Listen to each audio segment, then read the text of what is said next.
Ici Moscou, Moscou, Moscou, Moscou, Moscou. En 1992, un reportage de la télévision russe s'intéresse au jeune adjoint du nouveau maire de Leningrad. Chemise blanche, cheveux clairs, c'est un inconnu. Vous avez quel âge? J'ai 39 ans. Et quelle est votre situation familiale? Je suis marié, j'ai 2 filles, une de 6 ans et demi et une de 5 ans et demi. C'est sans doute la toute première apparition de Vladimir Poutine à la télévision. Mon directeur de production me dit « Poutine te cherche ». On était en 92. Le réalisateur, Igor Shatkan, s'en souvient très bien. J'ai dit « Mais c'est qui ce Poutine ?» Et là il me répond « Mais si, tu sais bien, Poutine, celui qui travaille avec Sobchak, le maire. Eh bien il te cherche et il veut que tu l'interviewes. » La mairie de Leningrad comme tremplin pour l'officier du KGB. Vladimir Poutine va donc passer de l'ombre à la lumière. Tout ce que notre histoire a connu de meilleur, nous le transmettrons à nos descendants. À l'automne 1990, Vladimir Poutine est fébrile et inquiet. De retour en Union soviétique, l'espion russe cherche à se recycler. Avec la souplesse et la discrétion d'un félin, l'agent Platov se fixe alors un objectif: infiltrer la vie politique de sa ville natale. Dans ce monde soviétique fracassé, dans ce Far West de l'Est, Poutine, que personne n'a vu arriver, va se hisser jusqu'au plus haut sommet de l'État. Mais comment s'y est-il pris? Eh bien, dans cet épisode, vous allez découvrir par quels moyens la petite frappe de Leningrad a réussi à devenir l'arbitre des oligarques mafieux. Et comment, en une décennie, Poutine s'est mué en maître de la Russie. Ici, Moscou. Chers auditeurs, veuillez écouter la revue de la presse soviétique d'aujourd'hui. Je m'appelle Philippe Collin et vous écoutez Poutine, le tsar soviétique. 3e épisode, le chat du Kremlin. Президент Российской Федерации Владимир Владимирович Путин.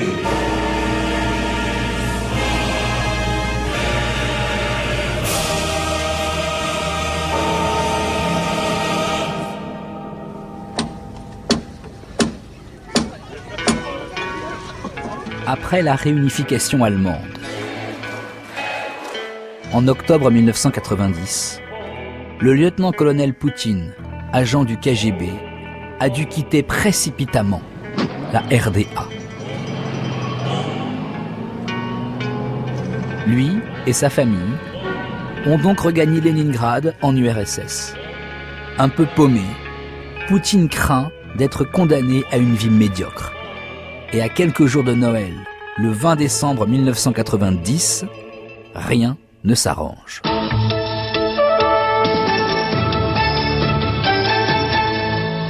Bonsoir et merci d'avoir choisi Antenne 2. Voici tout de suite les principaux titres de cette édition. Coup de théâtre à Moscou. Édouard Shevardnadze démissionne. Le chef de la diplomatie soviétique craint l'arrivée d'une dictature. Je veux faire une déclaration. Je donne ma démission. Ne réagissez pas, ne m'engueulez pas. Que ce soit ma contribution, ma protestation contre l'arrivée de la dictature. Visiblement à bout de nerfs, trébuchant sur les mots, Édouard Shevardnadze annonce sa décision de quitter le gouvernement à un congrès stupéfait. En répétant qu'il est l'ami de Mikhail Gorbatchev, il conclut qu'il s'opposera de toutes ses forces aux réactionnaires et que jusqu'au bout il luttera pour les idées de la perestroïka, pour la démocratie, pour la liberté.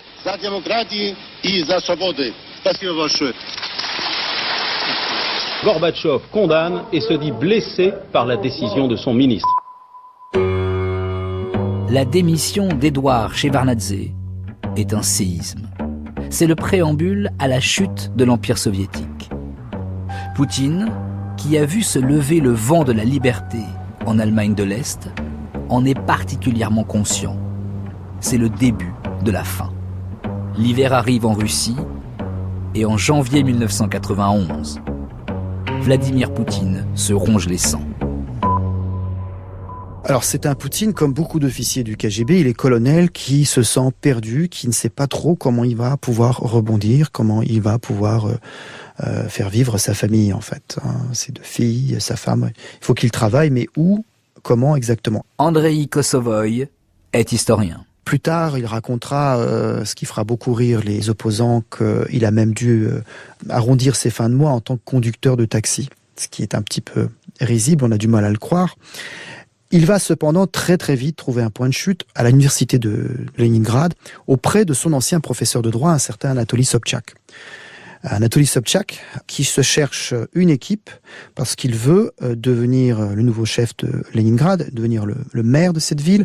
Il était jusqu'ici à la tête du Soviet de Leningrad. Le Soviet, c'était une structure qui avait survécu à la révolution 1917, mais qui n'avait pas véritablement de pouvoir dans le système soviétique et qui, dans le contexte des réformes de Gorbatchev, commence à avoir plus d'autonomie. Et c'est ce Soviet de Leningrad qui va devenir la mairie de Saint-Pétersbourg au tournant des années 90-91. Et Poutine va devenir le premier adjoint de Anatoly Sobchak. Anatoly Sobchak. Retenez bien ce nom, nous allons y revenir. Mais d'abord, auscultons le contexte économique et social de l'URSS en 1990. Je vais vendre mon manteau, juste pour m'acheter du pain. Ça fait 3 mois que je n'ai pas reçu ma retraite. Témoignage d'une moscovite, 1990. Comment voulez-vous que je vive sans argent? Je suis bien obligé de vendre mon manteau. Je ne pensais pas en arriver là. C'est vrai qu'on a assez bien vécu sous Brejnev, mais depuis ça va de mal en pis. On ne verra plus rien de bien jusqu'à notre mort, hormis la pauvreté.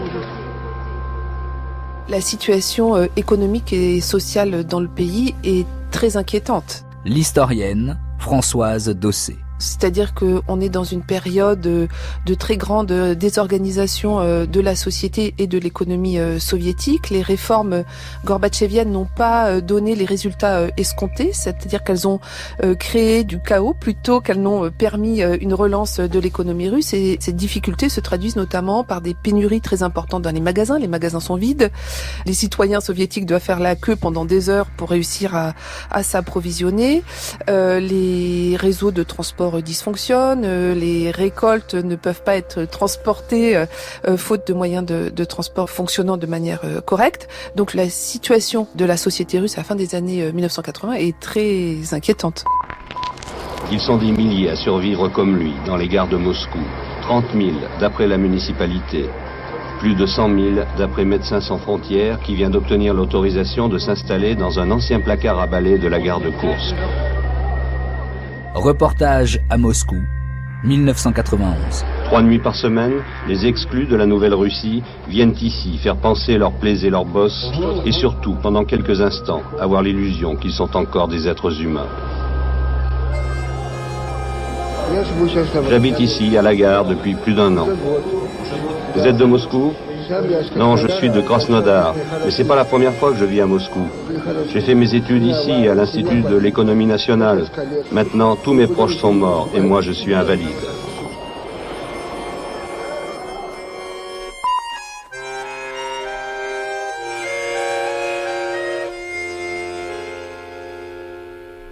C'est déjà le moment d'une crise aiguë, une crise économique d'abord, pratiquement tout est en déficit. Françoise Thom est historienne. L'inflation sévit déjà, l'inflation n'a pas commencé avec Boris Yeltsin, déjà en 90 la situation était très difficile.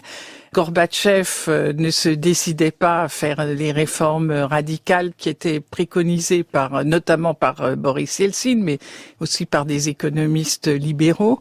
Et puis la situation ne cesse de se dégrader, c'est-à-dire qu'on voit les choses disparaître dans les magasins, le savon, les allumettes, le sel, enfin, vous voyez, et puis l'inflation qui continuait. Donc il y avait une forte demande de réforme. Et à l'époque, on pensait que le passage à la démocratie résoudrait comme comme une baguette magique, résoudrait les problèmes qu'affrontait la Russie. En 90-91, on peut dire que la société russe se divise de plus en plus et il y a véritablement un climat qui est parfois un climat de quasi-guerre civile entre les différents groupes, les partisans du maintien du système soviétique et puis les réformateurs qui sont de plus en plus frustrés par Gorbatchev et Gorbatchev qui louvoie au milieu. Vladimir Poutine, 30 décembre 1999. L'essentiel, peut-être, est que le pouvoir des soviets n'a pas rendu le pays prospère, ni placé la société dans une dynamique de développement, ni rendu l'homme libre.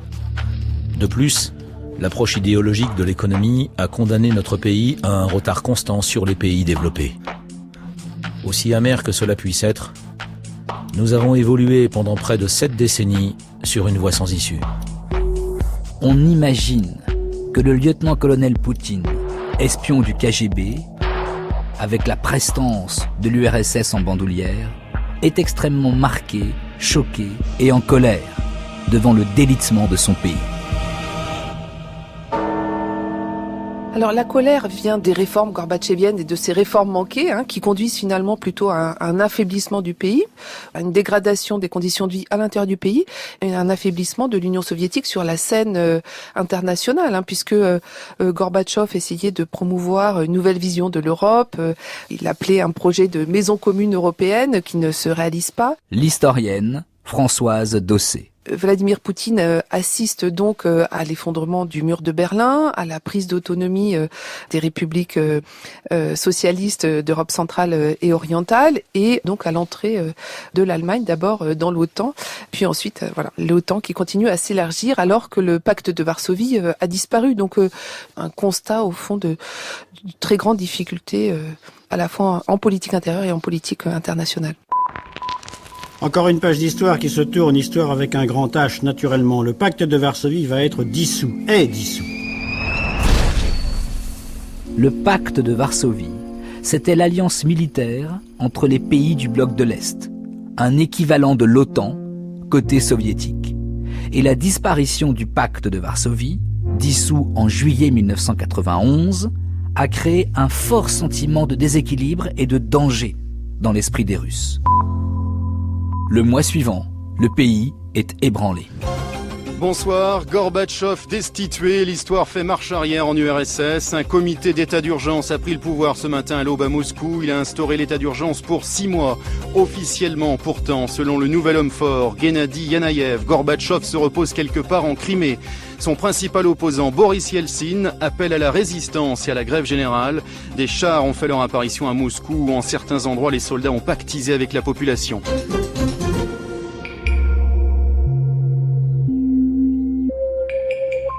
En août 1991, médusé, le monde assiste à la tentative de putsch contre Gorbatchev. Les chars de l'armée soviétique sont entrés ce matin dans Moscou. Ils ont pris position sur les principales artères de la ville et jusque devant le Kremlin, ils ont investi les points stratégiques.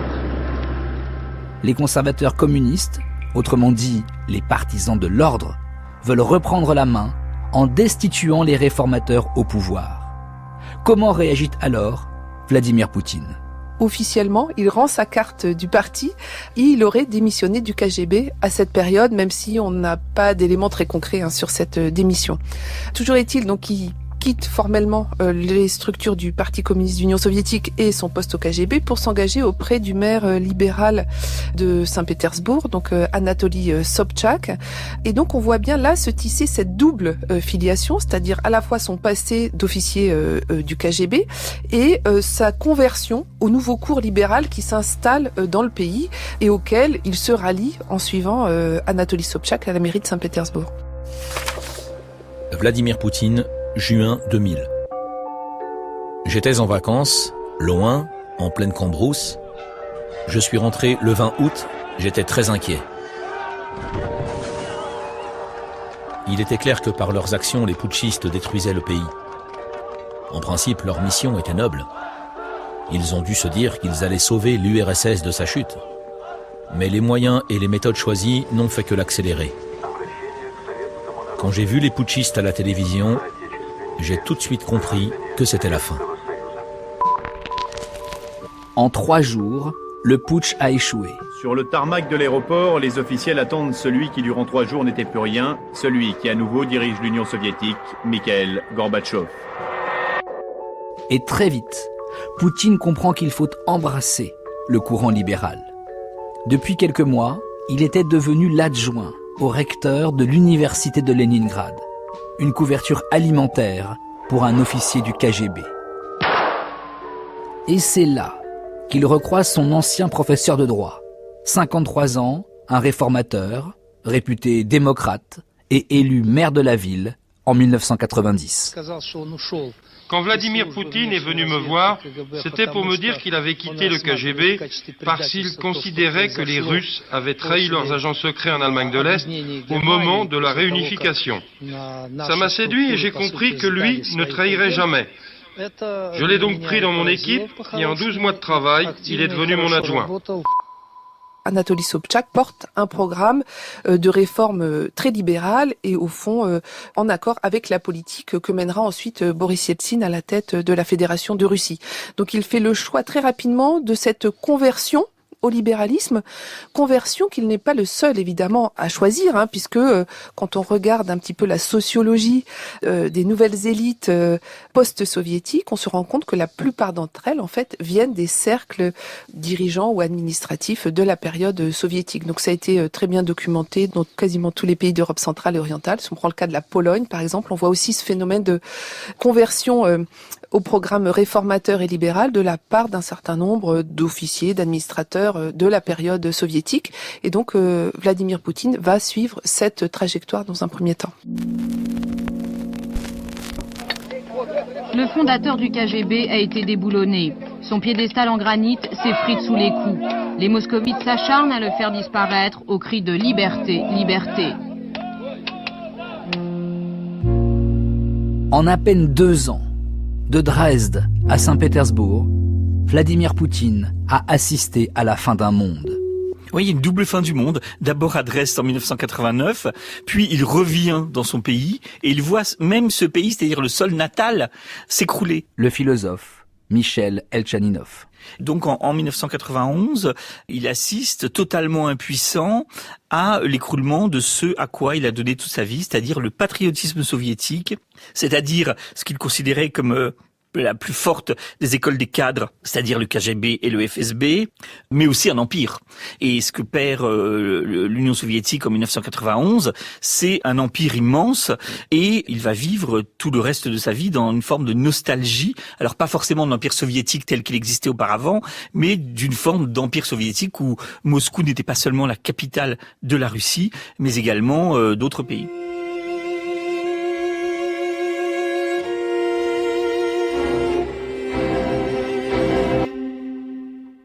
La conversion libérale de Vladimir Poutine en 1992 pose question. Certains biographes y voient avant tout un cynisme, une manière de rester dans le jeu pour en tirer profit. Et certains éléments abondent en ce sens. On peut sérieusement envisager que sous ce vernis, Poutine s'est vu au service de son ancienne corporation, humilié par le présent. Le matin, il fallait que je sois au travail à 8 heures. Andrei Lougovoy, ancien officier du KGB, devenu oligarque. À 6 heures, je me levais et j'allais faire la queue pour aller chercher du lait. C'est la plus grande humiliation que j'ai jamais subie dans ma vie. Moi, un officier russe, avec une éducation supérieure, un très bon salaire à l'époque, et je devais faire la queue pendant 1 heure, au milieu de 200 personnes, et à la fin on ne me remettait que 2 briques de lait. Et quand cette foule de marginaux s'est ruée sur les places de Moscou en criant « Vive Eltsine !»« Vive la démocratie !» moi ça ne m'a pas plu.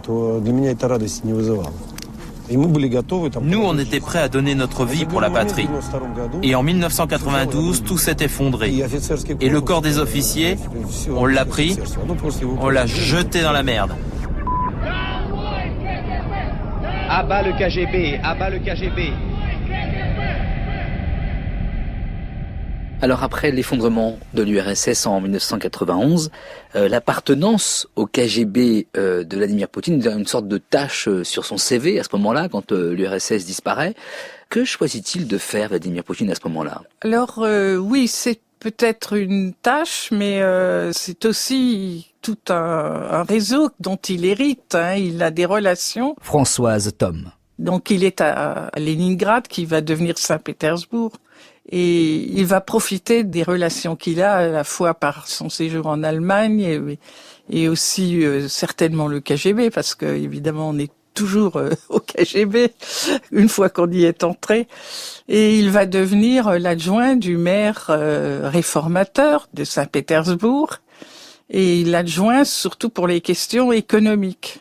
Et ce poste va lui servir de rampe de lancement, parce que grâce à ces relations à la fois au sein du KGB et notamment en Allemagne, c'est important, et avec le milieu de la pègre, il y a une espèce d'osmose qui se développe entre justement ce milieu de la pègre et ces apparatchiks dégourdis qui commencent à monter et à construire des fortunes dans la jungle post-communiste. Et Poutine est de cela. Et il est dans une situation extrêmement stratégique parce qu'il peut prélever évidemment des dessous de table. Tous les contrats passent par lui. Et donc il commence à s'enrichir et à constituer un groupe autour de lui, un groupe d'amis de ses collègues du KGB et puis aussi d'autorités criminelles. Et ce groupe va être extrêmement solidaire et c'est en grande partie les gens qu'il va amener avec lui en Moscou quand il montera à Moscou. Au fond, c'est la logique de bande qui prédomine. C'est sa bande et ce sont ces gens-là qu'on appelle la coopérative du lac parce qu'il monte une coopérative pour construire des dachas somptueuse déjà.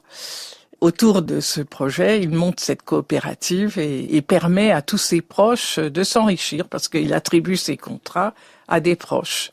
Les fameux oligarques poutiniens, Vekselberg, Rothenberg, Kovalchuk, etc. Avec son nouveau rôle dans cette Russie post-soviétique, Vladimir Poutine s'empresse de récompenser ses camarades de l'ancien monde et bâtit tout un clan autour de lui. Une autre question surgit. Derrière cette expérience libérale à la mairie de Saint-Pétersbourg, peut-on voir une école du crime?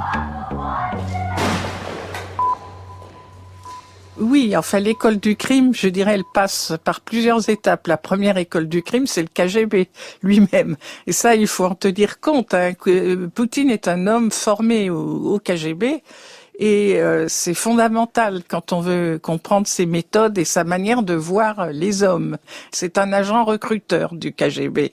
Donc il voit les hommes comme une espèce de matière première qu'il faut manipuler, dont il faut tirer le maximum, qu'il faut intimider ou faire marcher droit. C'est vraiment la mentalité du KGB. Et puis ce KGB, dès l'époque de Brejnev, est déjà très criminalisé. Contrairement à la réputation qu'il avait, même certains dissidents s'imaginaient cela comme Sakharov. On disait que le KGB était l'instance la moins corrompue de l'Union soviétique sous Brejnev. C'est faux, parce que l'osmose entre le milieu criminel et le KGB avait commencé sous Brejnev. Ça se fait pas du jour au lendemain.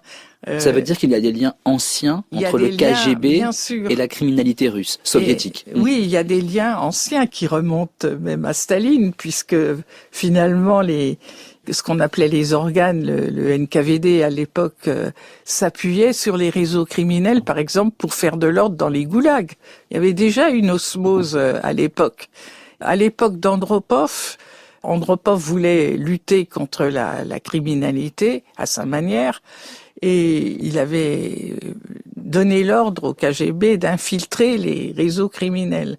Donc forcément, il y avait des agents du KGB qui étaient infiltrés dans les organisations criminelles, et au moment de la fin du communisme, ces gens-là se sont retrouvés pratiquement sans salaire, dans le désarroi de la fin du communisme, et ils ont fait carrière au sein de ces organisations criminelles. On peut dire qu'ils avaient des savoir-faire complémentaires, les truands et les officiers du KGB, qui ont imposé cette coopération qu'on voit à la fin du communisme, au début des années 90, une coopération entre les Voriv Zakonie, comme on les appelait, les autorités criminelles et ces réseaux de hauts fonctionnaires soviétiques, pas seulement du KGB, mais même des hommes du parti. Mais c'est surtout vrai pour le KGB et le Komsomol. Le Komsomol, c'était le nom soviétique des jeunesses communistes.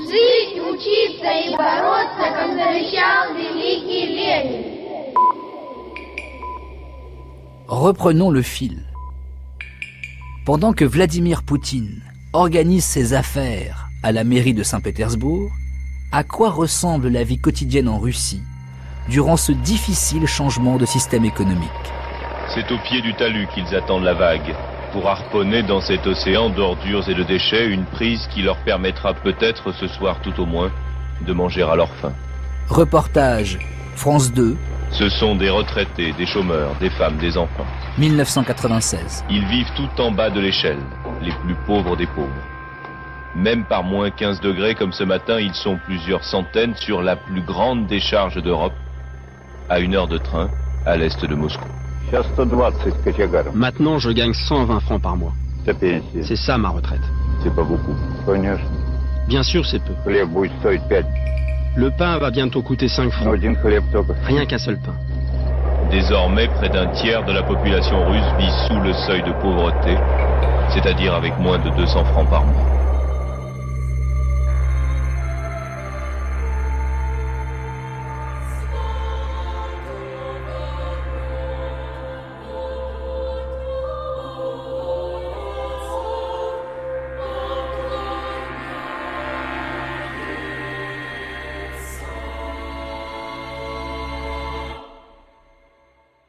Alors, durant cette expérience à la mairie de Leningrad, est-ce qu'on sait à quel niveau s'est enrichi Vladimir Poutine? Est-ce qu'il y a beaucoup d'enrichissement du futur maître du Kremlin? Oui, il y a même eu des enquêtes là-dessus, mais les auteurs de ces enquêtes ont mal fini, hein, et donc, à vrai dire, on n'a pas de données précises, mais on sait qu'il s'est déjà constitué une fortune considérable à ce moment-là. Et puis surtout, il a mis au point les méthodes par lesquelles il s'enrichissait. Le racket de la protection, la corruption, les dessous de table, les contrats accordés aux copains, etc. Donc il a mis au point une technique de prédation et de contrôle. Surtout, ce qui est important, c'est qu'il a réussi à être l'arbitre de ces Voriv Zakonie, de ces autorités criminelles, donc à faire régner un certain ordre entre les grands oligarques. Et c'est ce à quoi aspiraient les oligarques à Moscou aussi. Ils voyaient que la lutte entre eux était fratricide. Depuis 97, il y avait une lutte à mort entre les grands oligarques. Et ils souhaitaient avoir un arbitre, quelqu'un qui arrive à trancher dans leurs différends. Et je crois que c'est une des raisons pour lesquelles ils ont choisi, ce sont les oligarques qui ont choisi Vladimir Poutine, qui l'ont recommandé à Boris Yeltsin, à cause de cet équilibre qu'il avait réussi à faire régner à Saint-Pétersbourg. Le pays est en plein chaos. À Saint-Pétersbourg, dans les magasins, c'est la pénurie. Même le pain vient à manquer.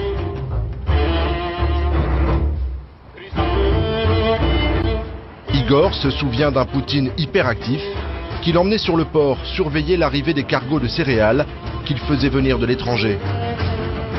À cette époque, il ne restait à Leningrad de quoi faire du pain que pour 3 jours. Et Poutine était très content de me montrer un navire britannique qui venait décharger du blé. Alors le début des années 90, c'est un moment donc de grande libéralisation économique, mais qui facilite aussi les trafics de toute nature. Françoise Dossé. L'économie soviétique est très affaiblie, il faut importer des biens, il faut apprendre aussi les règles du marché. Et à la mairie de Saint-Pétersbourg, Vladimir Poutine est en charge des relations économiques extérieures, ce qui est un poste tout à fait stratégique pour cette grande ville, la deuxième capitale de la Russie, qui a toujours été considérée comme une fenêtre sur l'Europe, et depuis laquelle, en fait, un certain nombre d'entreprises, de commerces se développent, et notamment autour du port de Saint-Pétersbourg, qui est aussi un lieu d'échange avec notamment tous les pays du nord de l'Europe, de la Baltique. Et Vladimir Poutine, en fait, est en charge de ce développement économique extérieur, très favorable, en fait, à la fois aux échanges de biens et de services en tout genre, qui s'accompagnent souvent d'une rétribution en nature qui accompagne les transactions. Donc c'est effectivement une période où se développe très fortement la corruption dans un certain nombre de cercles dirigeants et économiques. Une période aussi où les inégalités sociales s'accroissent très fortement, puisque c'est le moment des privatisations. Un certain nombre de biens hérités de l'État soviétique sont mis en vente, des entreprises, un certain nombre d'entités qui sont privatisées. Et ce moment de la privatisation est aussi une opportunité d'enrichissement très importante pour un certain nombre de cercles liés aux administrations et aux élites dirigeantes à l'époque.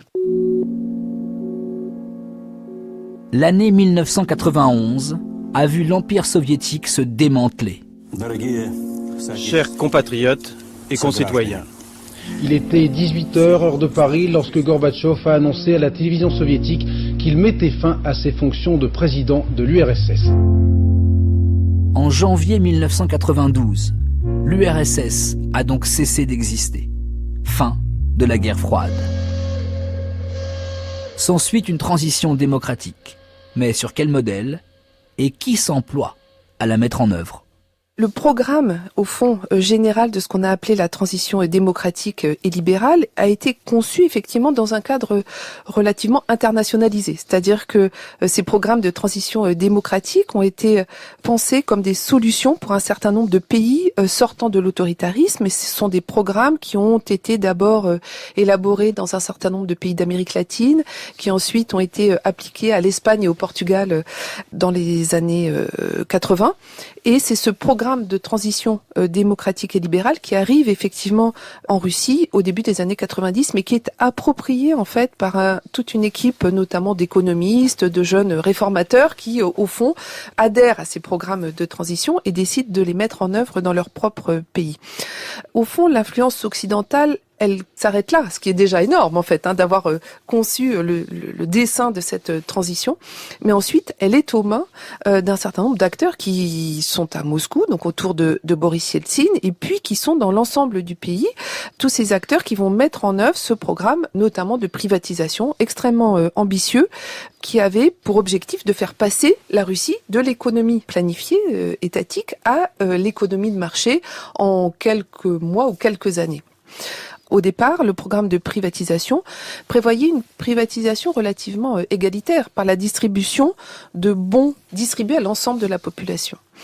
Or, à cette période, la population russe ne comprend pas bien ces nouvelles règles du marché qui se mettent en place et la plupart des citoyens regardent ces bons de privatisation avec beaucoup de méfiance et s'en débarrassent au plus vite en les revendant aux premières banques en fait qui font leur apparition et qui s'enrichissent à cette période grâce à la possession d'une partie de l'appareil productif soviétique.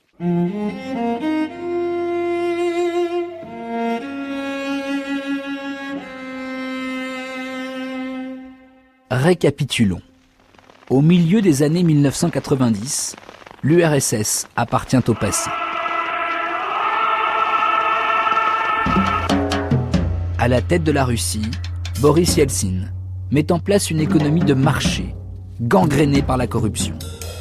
Vladimir Poutine, lui, règne dans l'ombre du maire de Saint-Pétersbourg, où il s'enrichit de manière exponentielle. Dans ce monde sans foi ni loi, il navigue entre la pègre et un clan de fidèles. Poutine est un chef de bande devenu richissime. Et puis arrive l'été 1996. Vladimir Poutine quitte soudain Saint-Pétersbourg pour Moscou. Mais pour quelle raison ? Alors il quitte sur un échec. Il avait été chargé d'organiser la campagne électorale du maire Anatoly Sobchak. Et puis le maire n'a pas été réélu, non seulement cela, mais il avait des affaires de corruption, justement, qui plombaient sa campagne. Françoise Thom. Et donc Poutine s'est retrouvé avec cet échec, dont il a, à mon avis, tiré une leçon. C'est une immense méfiance à l'égard des mécanismes électoraux qui n'étaient pas prévisibles. La démocratie n'est pas fiable. La démocratie n'est pas fiable. C'est quelque chose qui n'est pas contrôlé. Et ça, il l'a vécu. Et puis ça a dû être un échec personnel très très désagréable. Donc il a été repêché finalement par ses compagnons, par Choubaïs et d'autres pétersbourgeois qui l'ont propulsé à Moscou. Et là, il s'est très vite fait remarquer. Boris Yeltsin l'a remarqué d'abord par sa fidélité à l'égard d'Anatoly Sobchak, puisque c'est Poutine qui a organisé l'exfiltration de Sobchak pour échapper justement à la justice. Et ça a beaucoup frappé Boris Yeltsin. Il s'est dit c'est quelqu'un de fiable. Et comme lui-même était en difficulté, étant donné les enquêtes qui étaient menées contre sa famille et contre des oligarques proches de la famille, il cherchait justement un personnage de cette sorte sur lequel il puisse se reposer et qui lui assure l'impunité à l'avenir.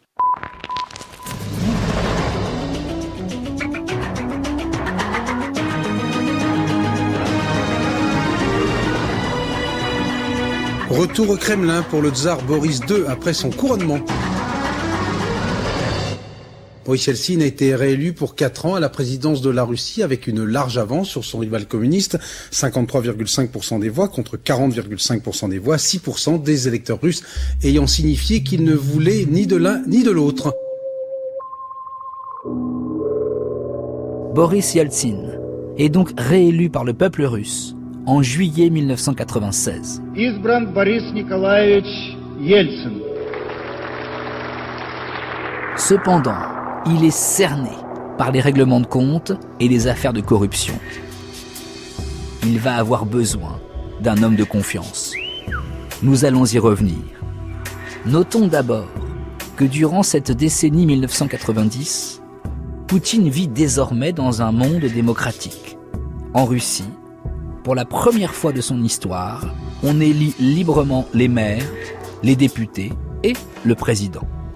Quel rapport entretient Vladimir Poutine avec le régime démocratique ? Il s'exprime assez peu là-dessus. Dans ses mémoires, dans les mémoires autorisés qu'il a laissés, notamment le livre à la première personne, qui est le résultat d'une discussion avec des journalistes au moment où il arrive au pouvoir en 2000. Michel Elchaninov. Dans les interviews avec Oliver Stone qu'il a pu faire, etc. Il s'exprime au fond assez peu sur cette question. Je crois que lui s'est toujours vu comme un continuateur de l'État russe. Il raconte que dans son bureau à la mairie de Saint-Pétersbourg, il avait une peinture représentant le tsar réformateur Pierre Ier, Pierre le Grand tsar qui a fait construire Saint-Pétersbourg. Mais pour lui, Pierre le Grand, c'est surtout un homme d'État. C'est moins peut-être le tsar qui a ouvert la Russie sur l'Occident que celui qui a réaffirmé la volonté de l'État, qui a réformé l'administration et qui a véritablement normalisé une Russie où il y avait encore des velléités d'autonomie locale à droite à gauche. Donc Vladimir Poutine, il a disons, défendu la démocratie sur le mode de la continuation et de la puissance de l'État. Et c'est ce qui va faire aussi son succès dans les premières années de ses premiers mandats. Il ne faut pas diviser le pays entre vainqueurs et vaincus. Boris Yeltsin, 1996. Travaillons ensemble parce que nous n'avons qu'une seule Russie, un immense pays, une même Russie et un même destin. En 1996, Boris Yeltsin est réélu lui aussi avec 52% des voix. Quelle image a alors à ce moment-là dans la société russe Boris Yeltsin ? Boris Yeltsin a l'image d'un réformateur encore. Françoise Thom. Mais il est très fortement contesté et de plus en plus par une vague de communistes et de patriotes qui contrôlent pratiquement la Douma. Et Boris Yeltsin est très violemment attaqué par ces gens-là. Alors, pour se faire élire, il a été obligé de passer une espèce d'accord avec les oligarques. Ce sont les oligarques et les Occidentaux d'ailleurs qui ont financé sa campagne électorale. Et une fois que Boris Yeltsin a été réélu, d'abord il avait des problèmes de santé graves, il a eu des infarctus, il est tombé malade pendant la campagne électorale, il a dû se faire opérer. Et donc une fois qu'il est réélu, eh bien il laisse plus ou moins les affaires aux mains des oligarques auxquels il doit sa réélection, aux mains de Chubais, justement, qui a organisé sa campagne électorale avec sa fille. Et donc c'est à partir de là que les oligarques commencent à se déchirer entre eux. Et ils étaient unis pour faire passer Boris Yeltsin, mais ils commencent à se déchirer entre eux pour se partager, on peut dire, le butin, parce qu'il y avait encore des secteurs de l'économie à contrôler qui n'étaient pas encore privatisés, et Boris Yeltsin leur avait promis tout cela en échange de leur soutien.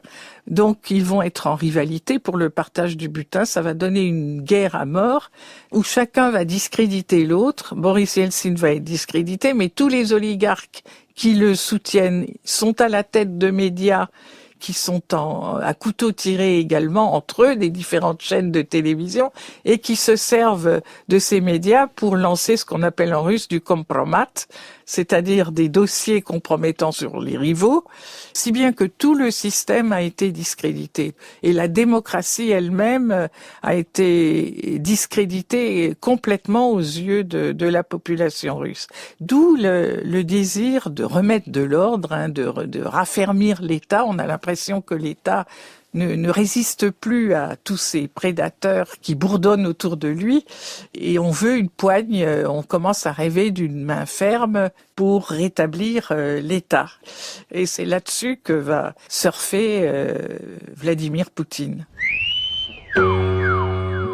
On cherche donc une poigne, un homme fort, capable d'arbitrer la lutte à mort entre les oligarques russes.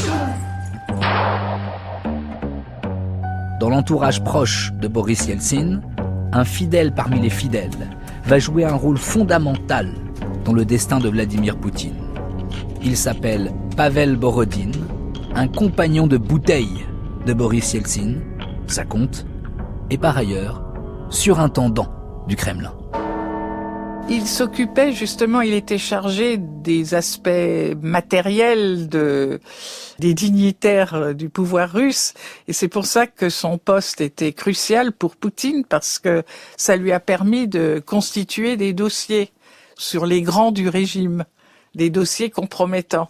Donc c'était un poste stratégique qui lui a servi ensuite de tremplin. Il a été placé à la tête du FSB en 98, au moment où le régime est en pleine crise, où la Russie n'arrive plus à assurer ses paiements, elle est en banqueroute, donc le régime est complètement discrédité, et Boris Yeltsin est obligé de faire appel à Primakov, qui est un outsider, qui fait pas partie de sa bande, et donc il prend comme précaution, il rééquilibre en nommant quelqu'un sur lequel il sait qu'il va pouvoir compter, Vladimir Poutine, à la tête du FSB. C'était un atout qu'il se donnait contre Primakov. Le FSB étant le successeur du KGB, donc voilà, les services secrets russes dans les années 90.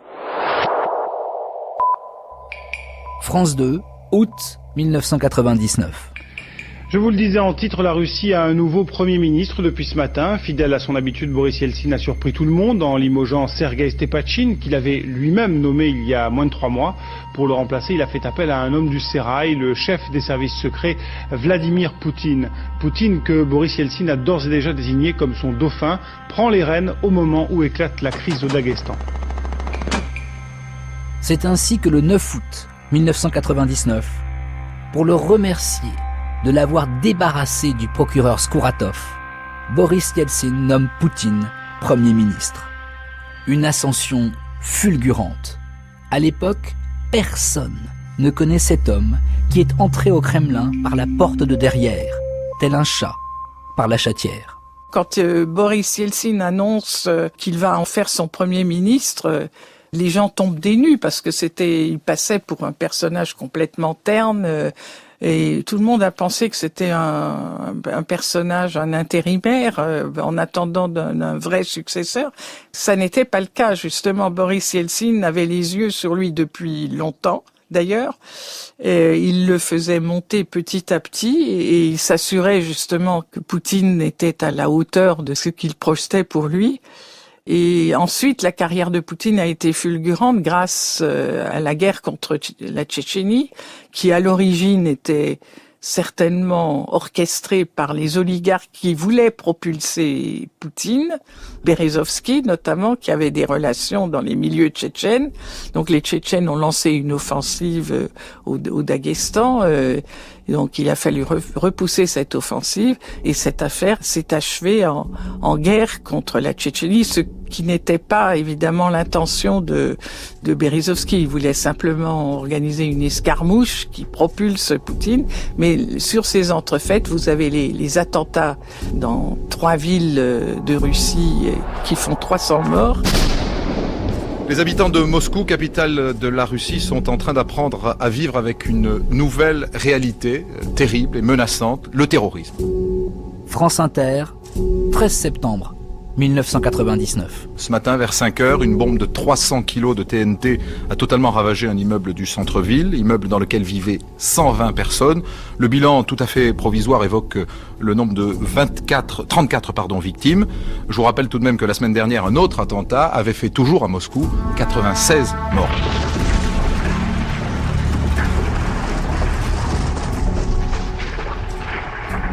À l'automne 1999, Poutine comprend très vite l'opportunité pour lui d'une nouvelle guerre en Tchétchénie. Les attentats sont attribués aux Tchétchènes, mais dans un des cas, justement, le FSB a été pris la main dans le sac au sens propre du terme, en train d'installer les explosifs. Donc c'était extrêmement douteux et c'était une opération permettant à Poutine de retourner l'opinion publique pour lancer une véritable guerre contre la Tchétchénie. Et il va donc se propulser en tant que chef de guerre et renverser l'opinion russe qui, lors de la première guerre de Tchétchénie, était extrêmement réticente et critiquait les brutalités de l'armée russe. Cette guerre était extrêmement impopulaire, la première guerre qui s'est déroulée en 95-96. Mais grâce à ces attentats terroristes, Poutine a renversé l'état d'esprit de la population et là, il avait en bloc derrière lui presque tous les citoyens russes. Et c'était une opération absolument brillante, il faut dire. Il a réussi à monter dans les sondages alors qu'il n'était rien du tout et finalement créer son parti et gagner les élections. Avec les attentats, pour la première fois, Poutine a pu se présenter au pays comme un homme fort, ferme. La journaliste russe, Anna Politkovskaya. Et les chargés de communication du Kremlin nous ont même expliqué que c'était un projet spécial. Poutine le fort, sur fond d'attentats tragiques et de centaines de morts. Car selon eux, la population russe voulait un nouveau Staline, une main ferme. Il n'y avait donc pas de moment plus approprié que cette vague d'attentats sanglants à travers le pays pour démontrer que Vladimir Poutine était cet homme-là, l'incarnation du dirigeant inflexible. Les explosions ont joué un rôle fondamental dans son arrivée au pouvoir.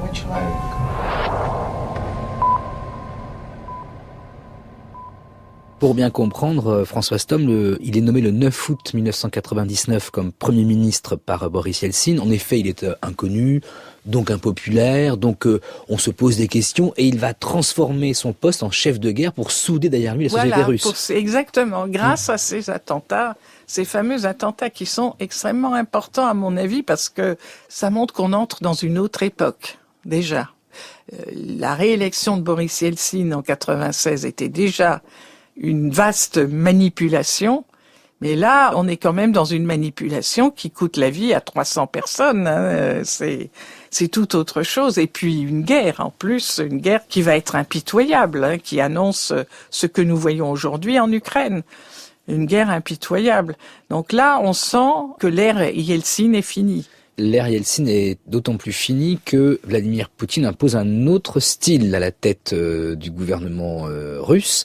Notamment, il emploie des mots particuliers. Il y a un vocabulaire de la pègre qui va rentrer. Il annonce qu'il va buter les Tchétchènes dans les chiottes. Nous poursuivrons les terroristes partout.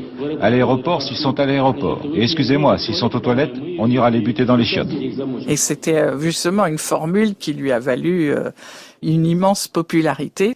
Je me rappelle qu'en décembre 99, il se rend en Tchétchénie et il offre des poignards pour Noël. Il offre des poignards aux troupes luttant contre les Tchétchènes. C'était un tout autre style que le style de Boris Yeltsin. Et on sent tout de suite une main de fer, une véritable main de fer. Et on sent que c'est quelqu'un qui ne reculera devant rien. Et d'ailleurs, c'est ce que disait Boris Yeltsin. Il a dit, semble-t-il, en voilà un qui ne reculera devant rien. C'est donc bien pour ces qualités-là qu'il l'a choisi. Boris Yeltsin est véritablement responsable de ce choix. Il savait qui était Poutine et il l'a propulsé malgré ce qu'il pouvait savoir de lui. Bonjour, personne ne s'y attendait, en tout cas pas si vite. Boris Yeltsin n'est plus aujourd'hui président de Russie. Il a démissionné ce matin. Chers Russes,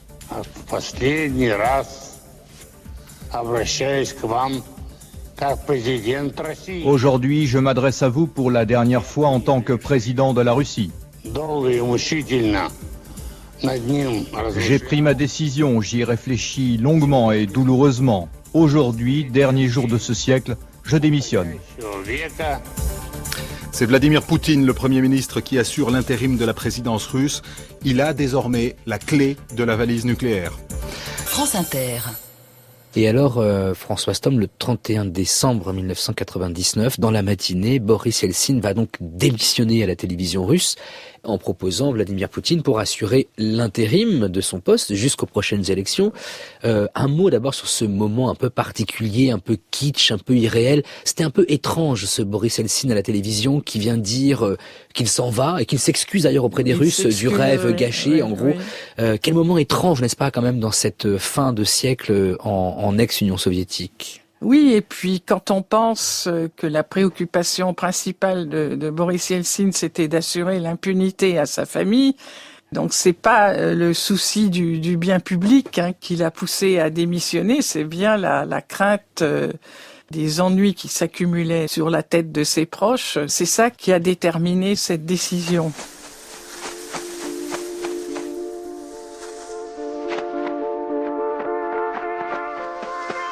En conclusion de ce troisième épisode, retenez qu'en 1999, Boris Yeltsin, corrompu jusqu'à l'os et confit dans la vodka, démissionne pour protéger sa famille. Il confie la Russie à cet homme étrange et vorace, qui lui aussi s'adresse au peuple russe le dernier jour du XXe siècle. Vladimir Poutine, 31 décembre 1999. Chers amis, aujourd'hui, dans la nuit du Nouvel An, je m'apprêtais, comme vous, avec ma famille et mes amis, à écouter les paroles de salutation du président de la Russie, Monsieur Boris Yeltsin. Les choses se sont passées autrement. Aujourd'hui, le 31 décembre 1999, le président de la Russie a décidé de démissionner. Il m'a demandé de m'adresser au pays. Quelques semaines plus tard, Vladimir Poutine sera élu président de la Russie. Un mandat viriliste et sournois. C'est l'horizon du prochain épisode. Poutine, le tsar soviétique. Un récit de Philippe Collin, réalisé par Violaine Ballet. Lecture, Nicolas Lormeau, de la Comédie Française. Équipe éditoriale, Aude Cordonnier, Irène Menahem. Documentation sonore, Frédéric Martin. Mixage, Benjamin Orgeret. Prochain épisode, La danse de l'ours. Poutine, le tsar soviétique, est un podcast original de France Inter.